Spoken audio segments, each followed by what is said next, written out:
சந்தனம் மணக்குது கற்பூரம் ஜொலிக்குது சந்தனம் மணக்குது கற்பூரம் ஜொலிக்குது கந்தகிரி கோயில் வந்தால் நன்மையெல்லாம் நடக்குது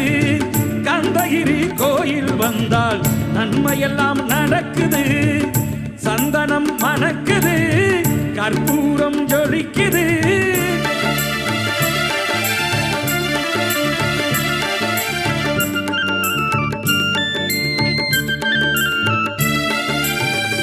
நித்தமும் பாலிலே நீராட்டுவோம் பச்சை நிறத்திலே பட்டாடை நாம் கட்டுவோம் நித்தமும் பாலிலே நீராட்டுவோம் பச்சை நிறத்திலே பட்டாடை நாம் கட்டுவோம் திருநீரின் தத்துவம் தந்தை என்போம்